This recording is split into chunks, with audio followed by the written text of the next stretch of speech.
नमस्कार साथियों, आप सबका पुनः स्वागत है श्रद्धा एस्ट्रो ज्योतिष में। आज हम लोग कवर करने वाले हैं प्रथम भाव के क्या क्या कारकत्व होते हैं और प्रथम भाव से संबंधित जो ग्रह है उसके ज़रिए भी हम काफ़ी ज़्यादा जान जाते हैं प्रथम भाव के विषय में।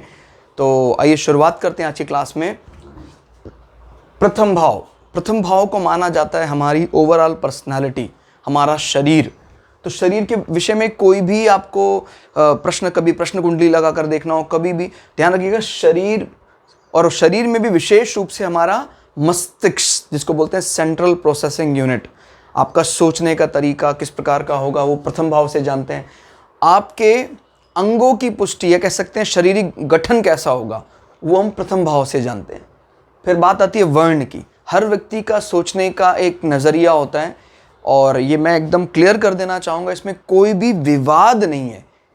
ये डिवाइड एंड पॉलिसी ब्रिटिशर्स के आने के बाद चालू हुई, बाकी ये कभी भी विवाद नहीं रहा। हमारे भारत के इतिहास में कभी भी वर्ण व्यवस्था को लेकर कोई भी जंग नहीं हुई।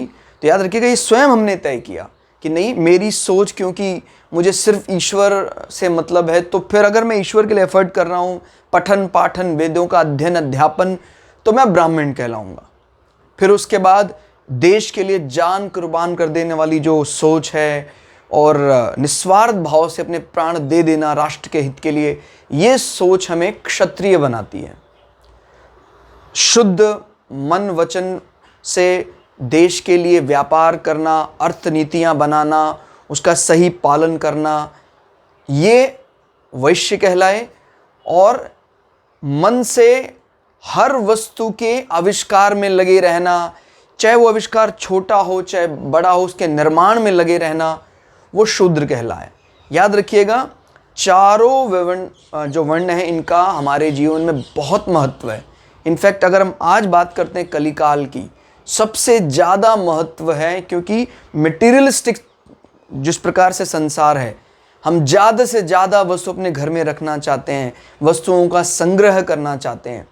तो जैसा समय होगा वैसे ही हमें सोच रखनी। अगर मेरी सोच इस समय शुद्र होगी तो मानिए, यकीन कीजिए, मैं अच्छा संग्रह कर पाऊंगा। अपने घर को बड़े अच्छे ढंग से डेकोरेट करना और कोई भी घर में रिपेयर करना हो तो मैं खुद भी उसके लिए बड़ी डेडिकेट होकर काम करता हूँ। तो वो वर्ण हमें कहाँ से पता लगता है, काफ़ी हद तक अंदाज़ा लगता है प्रथम भाव से। क्लियर हो गया। और बुद्धिमानी का क्या स्तर रहेगा वो भी हम प्रथम भाव से जानते हैं। हालांकि हम नक्षत्र के अलग चरण से, जो आपकी कुंडली में आता है कि ये ब्राह्मण वर्ण है, वो क्षत्रिय है, वो क्षूद्र वर्ण है, वो अंदाज़ा लगाते हैं, लेकिन प्रथम भाव से भी हम काफ़ी हद तक जान जाते हैं कि उसका सोचने का नज़रिया कैसा होगा। क्लियर हो गया। बुद्धिमानी, व्यक्तिगत आकर्षण, कोई व्यक्ति हमें आकर्षित करता है, और जैसे किसी की आईब्रोज बहुत छोटी हो सकती हैं, बहुत बड़ी हो सकती हैं। जैसे अगर किसी के प्रथम भाव में राहु का प्रभाव है तो उसमें जो राहु का, जैसे शरीर में जो रोम है वो बड़े रोम है, तो आईब्रोज बड़ी हो सकती हैं, उनकी आंखें बड़ी बड़ी हो सकती हैं। तो वो सब ध्यान रखना है। व्यक्तिगत आकर्षण, जुआ खेलना, जुए में हारना, ये प्रवृत्ति होती है अगर प्रथम भाव कहीं ना कहीं इफेक्टेड होता है। तो इसमें ध्यान रखिएगा, मैंने पहले भी कई बार बताया, प्रथम भाव में पापी ग्रह बैठने से हमारे मन वृत्ति में कहीं ना कहीं ऐसा लगता है कि भाई कहीं ना कहीं दूसरे के धन से हम लोग अमीर हो जाएं सडनली, इस प्रकार की मनोवृत्ति रहती है। कहीं हमें कुछ धन पड़ा हुआ मिल जाए तो हम उससे अमीर हो जाएं, या कहीं ऐसी लॉटरी लगाएं जीत जाएं, ये मनोवृत्ति प्रथम भाव से आती है। अब वो जीतेगा कि नहीं जीतेगा वो आप जानते हैं, सडन गेन, अचानक होने वाले लाभ प्रथम भाव, और गुप्त लाभ अष्टम भाव से देखा जाता है। मान हानि, देखिए अगर प्रथम भाव कहीं ना कहीं पीड़ित है तो ये डेली रूटीन की बातें हैं। कहीं आप ट्रैवलिंग कर रहे हैं, आपको बहुत ज़्यादा सेंसिटिव सा महसूस होता है कि मेरे आसपास के जो लोग हैं वो मेरी रिस्पेक्ट नहीं करते हैं, सिर्फ आपकी ऐसी सोच रहेगी। लग्न के कमज़ोर होने से एक प्रकार का आत्मविश्वास कम हो जाता है, तो वो इस प्रकार की मान हानि देता है। लेकिन जो जीवन में बड़ी मान हानि है, हमारे नैतिक मूल्यों पर कोई दाग लग गया है, वो नवम भाव से देखा जाता है। क्लियर। प्रतिष्ठा, समाज में कैसी प्रतिष्ठा रही आपकी, वो प्रथम भाव से देखा जाता है। फिर हमारा काम धंधा किस प्रकार का करने वाले हैं, क्योंकि जैसी व्यक्ति की सोच होगी उसी प्रकार व्यक्ति काम धंधे में जाएगा। तो ध्यान रखिए, इसमें हम चंद्र कुंडली को भी आधार बना सकते हैं। क्लियर? लग्न कुंडली एज वेल एज चंद्र कुंडली, यानी कौन सी राशि वहां प्रथम भाव में पड़ रही है चंद्र कुंडली से। दूसरों का धन हरना, किसी किसी के प्रथम भाव में इस प्रकार के योग होते हैं कि वो दूसरों के धन से ही धनी हो जाते हैं। जरावस्था, बुढ़ापे के बारे में, जर यानी बुढ़ापा, बुढ़ापे के बारे में अंदाजा लगाते हैं प्रथम भाव की स्थिति से। क्लियर हो गया? और कहीं ना कहीं हमें हमारे बड़ों का सम्मान या कह सकते हैं बड़ों का प्रेम करने का मौका मिलेगा कि नहीं मिलेगा, प्रथम भाव से देखते हैं। हालांकि प्रथम का यहाँ पर भी अगेन नवम के साथ संबंध आ रहा है, कहीं ना कहीं प्रथम और नवम जुड़े हुए हैं डायरेक्टली इनडायरेक्टली, क्योंकि प्रथम भाव भी सूर्य माने जाते हैं कारकत्व में, नवम भाव में भी सूर्य कारकत्व में माने जाते हैं। शारीरिक गठन, आपका स्वास्थ्य कैसा रहेगा जीवन में, वो प्रथम, जैसे प्रथम भाव में कोई ऐसा विरोधाभासी कॉम्बिनेशन है तो बचपन से ही व्यक्ति बीमार रहेगा। लेकिन कुछ लग्नों का कुछ ग्रहों के साथ दुश्मनी कुछ समय के लिए रहती है, जिंदगी भर नहीं रहती। जैसे मैंने बताया था, मेष लग्न के राहु की बहुत ज़्यादा दुश्मनी है, लेकिन वो 25-30 साल के बाद एक इस प्रकार से क्षमा कर देता है, जैसे एक फांसी पर जाने वाले अपराधी को राजा अभय दे देता है। इसी प्रकार से मेष लग्न का राहु भी उसको अभय दे देता है, यानी क्षमा कर देता है, और फिर राहु मंगल की तरह बर्ताव करने लग जाता है। प्रथम भाव के कारक क्या माने जाते हैं? सूर्य। तो हम सूर्य को भी टटोलेंगे, सूर्य कहाँ बैठे हैं, किस स्थिति में है। तो सूर्य अगर बली हैं तो जो उनके कारकत्व में तो है ही हैं, वो तो मिलेगा ही हमें। इसके अलावा प्रथम भाव का भी हमें एडवांटेज मिलेगा। क्या क्या माना जाता है सूर्य से? आत्मा। क्लियर हो गया? हमारे जब कभी भी सूर्य अच्छे होते हैं तो व्यक्ति किसी भी इस प्रकार के हठ योग, इस प्रकार की साधनाओं में बहुत डेडिकेटली काम करता है और उसमें कुछ ना कुछ प्राप्तियां भी करता है। जैसे कहते हैं अमावस्या का जन्म जो है वो खराब माना जाता है, लेकिन अगर अमावस्या के जन्म में चंद्रमा और सूर्य जब इकट्ठे होते हैं, सूर्य कहीं बली स्थिति में बैठा हो, तो ये निश्चित रूप से अच्छा माना जाएगा। ये हठ योग के लिए और कुंडलिनी जागरण के लिए ऐसे लोग बड़े लालायित रहते हैं। क्लियर? तो ये बात को समझना आपको कि दीपावली जो मनाई जाती है, जो जहाँ पर कोई ऐसा दोष नहीं रह जाता है कि भाई दीपावली में आज अमावस्या है, ये नहीं करना चाहिए, वो नहीं करना चाहिए, सारे शुभ कार्य करते हैं। क्लियर हो गया? लक्ष्मी का एक प्रकार से उद्गम माना जाता है अमावस्या। तो इसीलिए जो दीपावली में जिस प्रकार का लेन देन चलता देखकर लगता भी हाँ भाई जैसे लक्ष्मी का बर्थडे आज मनाया जा रहा है, उस माहौल ही ऐसा बन जाता है। इसलिए अपने मन से निकाल दीजिएगा मेरा जन्म अमावस्या का है तो मुझे जीवन में कुछ बड़ी प्राप्तियां नहीं होने वाली। बहुत बड़ी बड़ी सेलिब्रिटीज़ भी हैं जिनका जन्म अमावस्या को है। ठीक हो गया? शक्ति, क्योंकि सूर्य सभी ग्रहों को प्रकाश देते हैं, इन्हीं के प्रकाश से दूसरे प्रकाशित होते हैं, तो ये शक्ति देने वाले। तीक्ष्ण, तीक्ष्ण का मतलब होता है जिसकी high frequency, very high frequency. जो भी कभी जैसे सूर्य अगर बहुत ज़्यादा बली हैं और तो आदमी के शरीर में एक तेज होता है, अगर सूर्य कमज़ोर है तो कहीं ना कहीं दूसरे के प्रताप के सामने उसको नतमस्तक होना पड़ता है। ऐसी कंडीशन में उसको रेडिएशंस का भी डर रहता है, जैसे एक्सरेज, गामा रेज, इन रेडिएशंस का भी डर रहता है। इस कारण आँख खराब हो सकती है, स्किन डिजीज़ हो सकती हैं। ठीक हो गया? तो तीक्ष्णा से अर्थ यहाँ कहीं ना कहीं हाई फ्रिक्वेंसी। आपकी ओरा भी एक प्रकार की फ्रिक्वेंसी जनरेट करती है, आपका जो रूप है वो भी एक प्रकार का जनरेट करता है। तो वो अच्छा जनरेशन दूसरे को एक्सेप्टेबल है कि नहीं है वो सूर्य बताता है। दुर्ग यानी किलाबंदी, किला कोई इस प्रकार का किला आपके वर्चस्व में है, या आपका जब कभी भी प्लानिंग करते हैं तो जैसे प्लानिंग में हम दुर्ग को सजाते हैं, किले को सजाते हैं, इसी प्रकार से किलेबंदी करते हैं आप। यानी आपके जो प्लानिंग को तोड़ पाना बड़ा मुश्किल होता है। राजा की तरह सोच रखने वाला व्यक्ति होता है। अच्छा बल, बहुत अच्छा बल माना जाता है, प्रतापी होता है समाज में। सूर्य गर्मी को भी बताते हैं, उष्ण माने जाते हैं, गर्मी को बताते हैं। प्रभाव व्यक्ति का बहुत होता है, अग्नि तत्व माना जाता है। क्लियर हो गया? तो कभी भी सूर्य के कारकत्वों की बात आएगी तो शरीर में अग्नि से संबंधित विषय बढ़ जाते हैं। जैसे पित्त जो है वो रेगुलेट रहेगा, और अगर सूर्य बिगड़ जाए तो पित्त की रेगुलेटिविटी खत्म हो जाएगी, तो पित्त हमें शरीर में समस्याएं करने लग जाएगा, यानी शरीर में गर्मी समस्याएं उत्पन्न करेगी अगर सूर्य कमजोर है। अग्नि समस्या उत्पन्न करेगी अगर सूर्य कमजोर। फिर हम सूर्य से एक प्रकार का पेशेंस बताते हैं। आपको पता है माने तो जाते हैं ग्रहों में, लेकिन इनसे कई लाख गुने बड़े माने जाते हैं। तो जैसे समुद्र अनंत की तरह इतना जल उसके अंदर, फिर भी वो शांत रहता है, ऐसे सूर्य सभी ग्रहों में सबसे बड़ा मतलब कोई यहाँ 1 2 गुना 10 गुना 100 गुना 1000 गुना का कंपैरिजन नहीं है। ये तो आप जानते हैं, आज के युग में सभी जानते हैं, सूर्य पृथ्वी से 13 लाख गुना बड़ा है, उसके बाद भी शांत रहता है, धैर्य रखता है, समय पर उदय होना, समय पर अस्त होना। हम कभी भी सूर्य हमारा अच्छा होता है तो हमें घर पे कैक्टस वगैरह अच्छे लगने लग जाते हैं, और उसी दूसरी तरफ अगर सूर्य कमजोर हो तो ये इस प्रकार के जो पौधे हैं, पेड़ हैं, वो हमें दुख देने लग जाते हैं। आजकल सजावट में भी काफ़ी कांटेदार वृक्ष रखे जाते हैं, सूर्य बलि होने पर वो कोई परेशानी का कारण नहीं बनेगा। राज्य का आश्रय, किसी राज्य ने हमें आश्रय दे रखा है, राज्य के आश्रय को आज के समय पर हम किसी बड़ी ऑर्गेनाइजेशन, किसी बड़ी MNC कंपनी ने हमें कोई बहुत बड़ा आश्रय दे रखा है, हम पर मेहरबान है, इस प्रकार तभी होता है जब हमारा सूर्य बहुत बली होता है। क्लियर हो गया? या कोई बहुत बड़ी NGO है, कोई बहुत बड़ी संस्था है, लाइक भारत के जैसे बड़े बड़े संस्था हैं, अक्षरधाम जैसे संस्था हैं, उन्होंने संरक्षण दे रखा है कि सर आप हमारे यहाँ रहें और आप हमें चलने का मार्ग बताएं।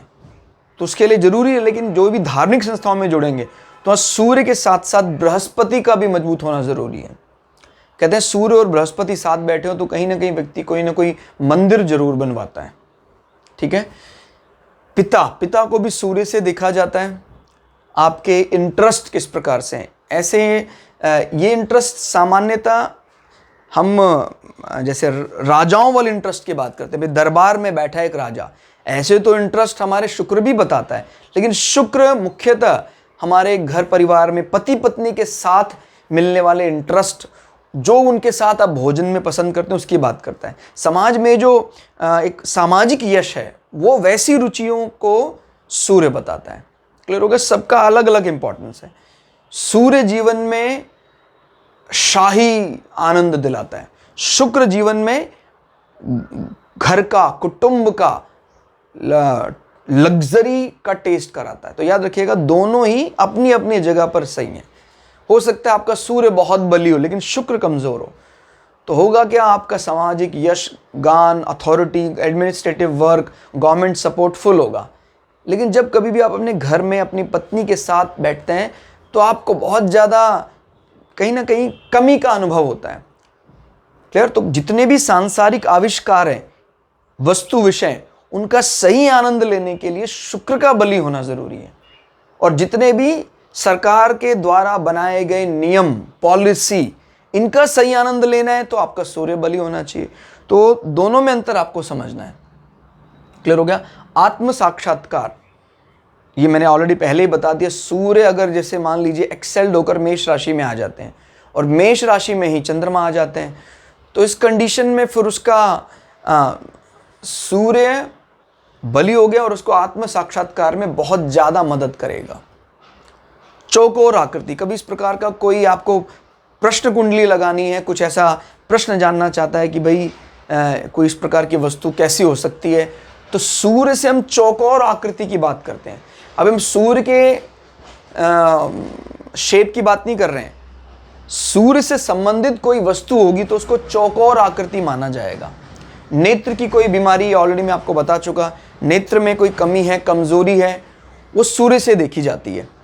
शरीर में हड्डियों की मजबूती भी सूर्य रिप्रेजेंट करते हैं। किसी के शरीर में हड्डियां कमजोर हैं, निश्चित रूप से सूर्य कहीं ना कहीं वीक होंगे, कमजोर होंगे। प्रताप, हमारा सामाजिक प्रताप, कहाँ कहाँ तक हमारा नाम फैला हुआ है। आधा वर्ष, क्योंकि आपको पता है सूर्य में जब समय की बात करते हैं तो दक्षिणायन और उत्तरायण की बात करते हैं।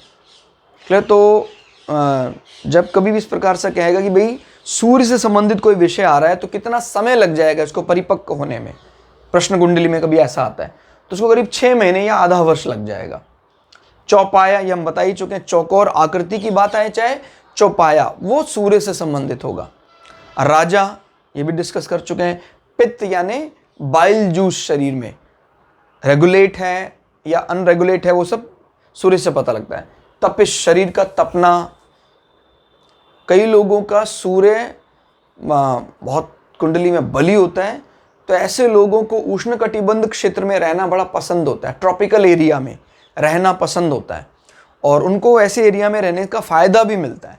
अगर सूर्य के साथ साथ आपका शनि भी बहुत बली है तो आप ट्रॉपिकल एरिया में रहिए, साथ साथ आप शीतोष्ण एरिया यानी यूरोपियन एरिया, अमेरिकन, जहाँ ठंड बहुत पड़ती है, वहाँ भी आपका बिल्कुल सिक्का चलेगा। तो उसको मिलाकर समझना, अगर सूर्य बहुत ज़्यादा कमज़ोर है तो फिर आपका जो ट्रॉपिकल एरिया, उष्णकटिबंध क्षेत्र यानी साल के जहाँ 8-9 महीने गर्मी अधिक पड़ती है, उस एरिया में आपका जो बल है वो क्षीण होने लग जाता है, कमज़ोर दिखाई देता है।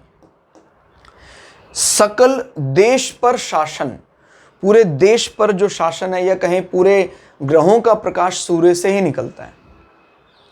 सिर का रोगी बना देता है, प्रथम भाव का वैसे भी एक कारकत्व माना जाता है। तो अगर किसी को सिर पर चोट लगी है, मस्तिष्क में कोई चोट लगी है, तो वो हम देखते हैं सूर्य भी कहीं ना कहीं कमज़ोर होगा। पूर्व दिशा के लॉर्ड माने जाते हैं ये। कभी कोई वस्त्र में बात करें भाई, जैसे कई लोग कहते हैं सर और कोई ऐसे प्रयोग जो रूटीन में किए जा सके, भाई जो उनको प्रिय है वो आप करें। इनको लाल कपड़ा प्रिय है, क्लियर हो गया। तो अगर आप लाल कपड़े सूर्य के दिन पहने यानी रविवार को पहने, निश्चित रूप से आपको बिना करे ही कुछ अतिरिक्त फायदे हो जाते हैं। एक तो भाई हमने भोजन का त्याग किया और हमने ब्रह्मचर्य रखा, वो भी एक व्रत है, बहुत बड़ा व्रत है, लेकिन साथ साथ ये एडिशनल एड ऑन भी कर लेने चाहिए। बुद्ध को, अगर बुद्ध को हरा रंग पसंद है तो आप उस दिन हरा वस्त्र धारण करें। तो लाल माणिक, ये नेचुरल स्टोन अगर हम शरीर में धारण करते हैं फ़ायदा होता है। लेकिन मैं फिर से आपको बता रहा हूँ, सिर्फ यही स्टोन भर धारण कर लेने से आपका जीवन बदल जाएगा, ऐसा नहीं। कई लोगों ने प्रश्न किया कि सर हम ये अलग अलग स्टोन पत्थर डालना चाहते हैं, क्या फ़ायदा होगा। देखिए, स्टोन तभी कार्य करेंगे जब आप मेंटली प्रिपेयर हैं कि नहीं, मैंने अपने प्रारब्ध को स्वीकार किया है और मैं उसको ठीक करने के लिए अथक प्रयास करूंगा। नहीं तो बहुत लोग ऐसे हैं स्टोन पहने हुए कुछ फायदा नहीं होता, दीर्घ समय तक क्रोध रहता है इसका। भाई जैसे सूर्य भी राजा है, चंद्रमा भी राजा है, चंद्रमा को फीमेल किंग माना जाता है। चंद्रमा का क्रोध ज़्यादा देर नहीं रहता है, आया चला गया। सूर्य इसको बहुत लंबे समय तक अपने पास संजोए रखते हैं। भाई हाँ, इसने माना नहीं था तो क्रोध बनाए रखते हैं वो, तो इसलिए लंबे समय का क्रोध सूर्य से। ये स्वभाव से, चाहे वो क्रूर है सूर्य, लेकिन सात्विक माने जाते। क्रूर तो देखो होना भी पड़ेगा। एक राजा अगर बहुत ज़्यादा पोलाइट हो जाता है तो बात नहीं बनती है। राज दरबार में बैठा राजा अपने डिसीजन को लेकर थोड़ा कड़क तो होगा ही होगा, स्वभाव से सात्विक माना जाएगा। 3 स्वभाव होते हैं, सात्विक, राजसिक और तामसिक। तो सात्विक स्वभाव है इनका, मोटा शरीर माना जाता है इनका। तो अगर सूर्य कुंडली में बली है, प्रथम भाव में बैठे हुए हैं और कोई पाप ग्रह की दृष्टि नहीं है या पाप ग्रह बैठे नहीं है साथ में, तो शरीर को मोटा कर देते। तो आपको लगता होगा सर फिर तो पाप ग्रह है, यहाँ फायदा है। बिल्कुल निश्चित रूप से फायदा है। कोई भी ग्रह किसी भी कुंडली में इनफैक्ट खराब या अच्छा तो होता ही नहीं है। आपको भी इस बात का पता होगा, जब कभी अष्टक वर्ग निकालते हैं, टोटल जो बिंदु हैं पॉइंट्स है तो उतने ही है। वो तो मेरी बात समझ में आ रही, टोटल पॉइंट्स उतने ही है, टोटल 12 भागों में। बस ये किसी के भाई प्रथम भाव में ज़्यादा हो गया तो दूसरे भाव में कम हो जाएगा। ये आपस में एक दूसरे के साथ इंटरचेंज करते हैं 12 के 12 हाउसेस। तो किसी को ये ना लगे यार उसके तो कुंडली में सारे 40-40 अष्टक वर्ग में आ रहे हैं सभी भावों में, ऐसा नहीं हो सकता। अगर कहीं 40 हैं तो किसी भाव में भयंकर कमी भी मिलेगी आपको। ठीक, तो ये ध्यान रखना है कि अष्टक वर्ग टोटल पॉइंट्स बराबर लेकर किसी भाव को ज्यादा कर रहा है, किसी को कम कर रहा है। क्लियर। ये दूसरों के सामने न्याय देना और दूसरों के सामने राजगद्दी पर बैठे रहना, इस प्रकार का स्वभाव सूर्य का होता है। अब इसको कैसे डिफ्रेंशिएट करें? देखिए, सूर्य ज़्यादा देर तक पब्लिक को फेस करने के लिए नहीं बने हुए हैं। सूर्य यानी राजा। राजा थोड़ी देर के लिए कभी पब्लिक के बीच में आते हैं तो बहुत आनंद लेते हैं और उसके बाद तुरंत अपने किले में चले जाते हैं। अगर सूर्य पब्लिक के साथ रहने लगे, यानी आपका कोई कार्य ऐसा हो जहां पब्लिक डीलिंग हो, सूर्य बली हो आपका, तो फिर पब्लिक डीलिंग में जो एकदम कोर लेवल का काम होगा उसमें आप ज़्यादा देर अपने मोटिवेशन को मेंटेन नहीं रख पाएंगे। उसमें तो कमाल की ताकत है मंगल के पास। मंगल कमांडर है, उसका तो काम ही पब्लिक के साथ रहना है। यही कहें, जो भी उसके सोल्जर है उसको जमीनी कार्य करना पड़ता है। इसलिए सोल्जर को ट्रेन करने के लिए मंगल का स्वभाव यहां भी बड़ा मायने रखता है। जॉब प्रोफाइल 10th हाउस में, इसलिए सूर्य से ज्यादा एनर्जी भरी पड़ी है मंगल के पास। सूर्य तो बस थोड़ी देर के लिए कहीं बैठे हुए हैं, अच्छा लगता है। फिर उनसे अगर हम सूर्य से ये एक्सपेक्ट करें कि भाई ये तो डेडिकेट होकर काम करते रहेंगे, पब्लिक के साथ डील भी करते रहेंगे, ज़्यादा देर पब्लिक के साथ डील होने पर इनकी शक्ति क्षीण होने लग जाती है, कमज़ोर मानी जाती है। तो ये सारे विषय आप प्रथम भाव के साथ जोड़ सकते हैं। मैं आपको फिर से क्लियर कर लूँ, प्रथम भाव का कहीं ना कहीं डायरेक्टली इनडायरेक्टली नवम भाव के साथ संबंध बनता ही है। क्लियर? तो कोई भी विषय आपको देखना हो नवम भाव का, उसकी पुष्टि आप प्रथम भाव से भी करें, और प्रथम भाव में कुछ कमी आ रही है उसकी नवम भाव से भी पुष्टि करें। ये था कुंडली के प्रथम भाव के कारकत्व। क्लास आपको कैसी लगी कमेंट करके जरूर बताइएगा। मिलते हैं अगली क्लास में, तब तक के लिए जय श्री भगु पराशरा, जय श्री शुक्राचार्य, नमस्कार।